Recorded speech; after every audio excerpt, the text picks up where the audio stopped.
everyone, I'm Lauren Culp, the publisher and CEO at CUInsight.com, and I am joined today by a very special guest. I am excited to welcome Libby Calderone, the President and Chief Operating Officer of LSC, to the video with me today. Hi, Libby, how are you? I'm great, Lauren. How are you doing? I'm doing well, although we've been talking, it's a rainy day here in the Midwest, so It is. Could use some sunshine if any of our southern states want to send some this way. We will take that for sure. Yes, that just peps the spirit up. So yes, exactly. Well, Libby, I'm so excited to have you, although I know the circumstances around having some, an interview like this could be a little bit better. So I'm just going to go ahead and dive right in. We know that these are really difficult times for so many people. What is LSC doing right now to support credit unions and their members during this crisis? Well, Lauren, first of all, LSC, we're primarily a payments company. So we deliver debit, credit, prepaid solutions to our credit unions. And we have over 2,000 credit unions across the US that we service. So we get a pretty diverse feedback from all of our groups. And so the first thing that we really did when this started was contact all of our customers and talk with those credit unions about the challenges that they were facing, and then worked with them to find those unique solutions. And so we came up with several different things. In the credit space, for example, we worked with a lot of them on skip-a-pay programs, putting those in so the members can skip their payments. Doing some balance transfer programs at some great rates. And some credit unions even are doing them at 0% for many months. And so that will help members as well. Waiving fees, putting in new parameters for credit unions, increasing velocity so more transactions can process. Some credit unions even wanted to do credit limit increases for their members, which seems a little counterintuitive in these times when maybe you're looking to reduce risk, but they wanted to help their members and have that extra spend power out there. So we saw a lot of that. We talked a lot with our credit unions about fraud, because we've really seen fraud pick up. Just for our own anecdotal example, last year our fraud team prevented about $4 million in fraud for our credit unions. Just during this COVID crisis, we've stopped about $1 million. So you can tell that fraud is really escalating. And we wanted to communicate that with our credit unions as well and talk with them about some fraud best practices, reminding them to take a look at their parameters, review their reports every day. I mean, we review them, but we also need them to review them as well, just so that they're really managing and controlling their fraud. We're seeing ATM skimming, for example, come back. And that kind of went away, but now with everybody having to access their accounts remotely, we can't go into a branch, ATM activity has picked up, hence the skimming has picked up. So we're reminding credit unions about that. And then in terms of just communicating, we used to send out regular processor updates. We've aggregated those and send them now in one weekly communication so that all that resource is just handy for our credit unions right there.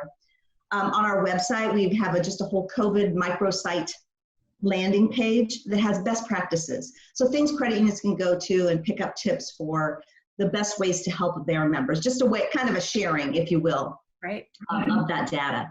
And then in Illinois, specifically with our Illinois credit unions, we have 2 times a week calls with credit unions, and they just kind of share in a group atmosphere, the good, the bad, the ugly, the things that they're doing to help their members. And it's just a nice way to share that information. So yeah, we're doing a lot, mainly just talking with our customers though, and being there for them. So. Well, and that's so important because everyone's going to be a little bit different during this time. So that's wonderful. Absolutely. Yeah, and it's all unique. Every situation, every credit union is unique. Their memberships are unique. And so we're trying to help them in those unique situations. Absolutely. Well, we'll also link to your COVID microsite for anybody who's interested in getting more connected with some of the resources that you offer. So that will be in the post of the video. That'd be great. Yeah. And so I want to also talk, there's so many changes that we're seeing happen in the short term, but a lot of these changes will have long-term ramifications for us. So I'm curious, thinking ahead, how do you think that this is going to affect credit unions in the way that we all do business in the long run? I think it could be really impactful thinking ahead. First of all, just thinking about delivery channels. How are we reaching out to our members, be it via branch, via call center, digitally, mobilely? How are all those going to be impacted going forward? And the branch comes to mind as the first and foremost. What is that going to look like in the future? Do we need as many branches? And do they need to operate at those same hours that they operate now? Do they need to be staffed the way they currently are? So giving some thought to that, I think branching is really going to change in the future. And then obviously you have to amp up your digital presence. You need to have all the e-signature things in place so that you can really conduct business remotely all the time. And I think, members are going to demand that. So you need to have that in place. In terms of cards, for example, you need contactless cards, digital issuance of cards, tokenization, participating in all those different methods of delivering your payment cards out to your members is important. We always think about, when a member might only come into a branch once a week, maybe they call the call center 2 times a week, they're using their payment card 20 to 30 times a month. So that's almost the most significant delivery or touch point you have with your member. So that card needs to be top of wallet. It needs to have the latest and greatest tools. And so we talk with our customers a lot about that. And going forward, that just is going to become even more important. Right. But the balance sheet of credit unions, I think, will change as well going forward. Lending, let's think about that. Will there be the same demand for loans? Or are people going to kind of hunker down and say, I'm not going to take out a loan, I'm just going to save? Right. And how will that impact credit unions' balance sheets then? What will their capital ratios look like? Or how will their net interest margin obviously will be compressed. So what are they going to do going forward? And so thinking about some of those things are really important. And then the last one I think is collections coming out of this.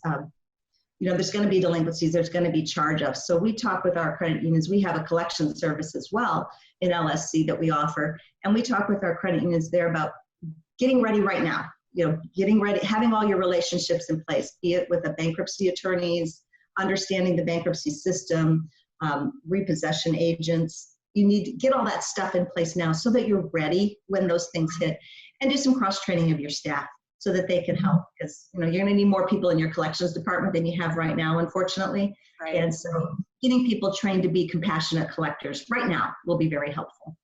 That is such a good point. Well, and I love what you had to say too about the changing needs for loans and things like that, the way that the balance sheet will be impacted.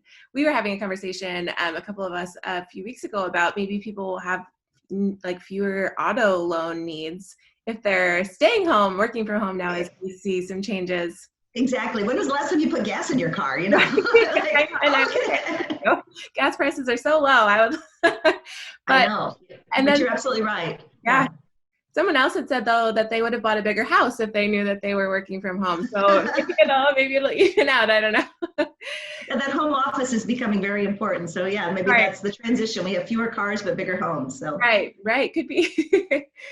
So I want to switch gears a little bit here. I'm curious, you're a prominent leader in the credit union industry. I'm wondering how you're doing personally. What's been keeping you sane? Are you sane as we navigate these? My family will tell you no, that I'm not sane. But, it's been a tough time for everybody. So when you're hunkering down at home, you get a little stir crazy at some point. So my big thing is going to the gym, and now I can't do that. So what have I been doing there? Well, obviously I'm exercising, I'm out running, and I'm really tired of running in my neighborhood. I need a change of scenery.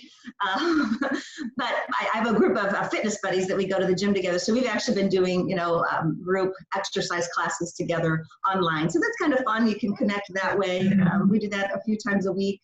Obviously, like everybody else, I'm doing the virtual cocktail hours with friends and family, and I'm not sure if that's a good thing or not, but might be doing too much of that.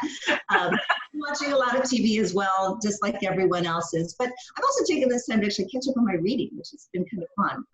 Reading just some books for pleasure, be it junk fiction or even classic fiction, but it's just kind of fun to do that. So trying to keep myself sane and grounded, and sometimes I find I'm more busy than when I'm in the office. So yeah, I can relate to that also.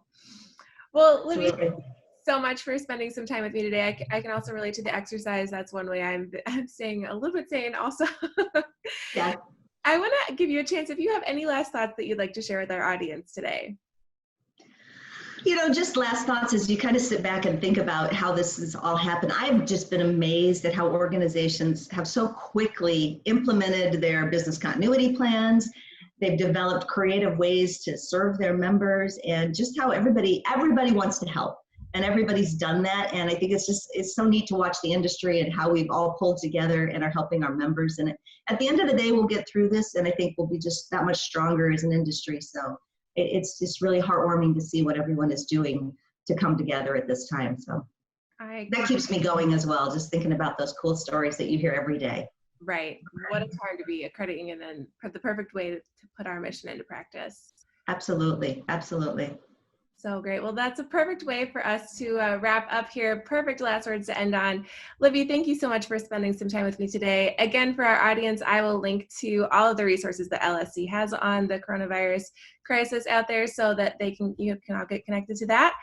Libby, again, thank you. I so appreciate your time. Hopefully we'll run into each other in person someday. Absolutely. I hope so. Someday we can all reconnect in person. So that will be great. Until then, we'll do an elbow bump or something. So yeah. It was great to talk with you, Lauren. Thanks. Thank you. Take care.